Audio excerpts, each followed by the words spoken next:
I'm not a very feminine woman. Was that a 10 out of 10 performance, chat? Let me in, I need to take a I am going to fart into my mic with reverb on. So it usually doesn't come as a surprise to people when they find out that the first 6 years of my life was spent mostly with my dad and my older brother, and that my dad has had sole custody of me since I was 2 years old. That's right, chat, it's time to talk about my mommy issues.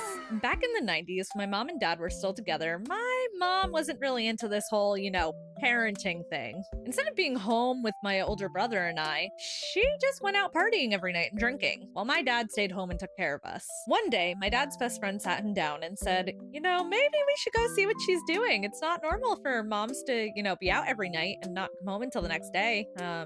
Maybe we should go see what she's up to. And my dad ended up agreeing. So that night, they went on a stealth mission. And when they did, they ended up following her all the way to another man's house, who ended up being my future stepdad. Now, my dad's biggest concern was not the fact that she was cheating. What was on his mind was how was he going to get custody of us? Because he knew that she was not responsible enough to have custody of us. He immediately contacted a lawyer, and he was told that the battle was going to be really hard to fight. As for where I'm from, it was kind of unheard of for a father to get sole custody of their children, especially 2 children under the age of 5 back in the 90s. He was given clear instructions from his lawyer. Do not file for divorce yet. Just stop talking to her. See if she even tries to contact you or try to contact the kids.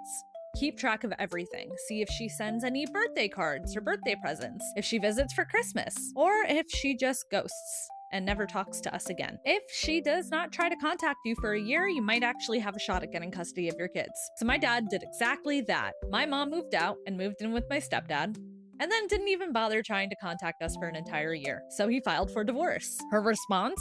I'll give you custody if you give me your car.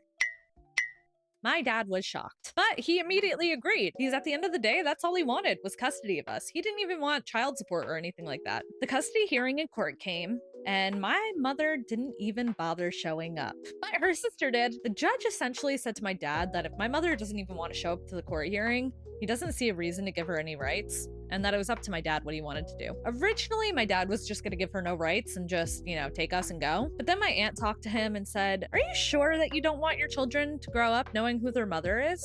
What if they end up resenting you?" So my dad ultimately decided to give my mother visitation rights on the weekends. So I basically had no female influences in my life regularly besides my grandma until I was 6 years old, when my dad married my stepmom, who ultimately ended up becoming more of a mother to me than my biological mother will ever be. So that's the story of how my dad got sole custody of me and my older brother, and probably why I'm a tomboy. Oh, and mom, if this comes across your page and you recognize this story and realize it's about you,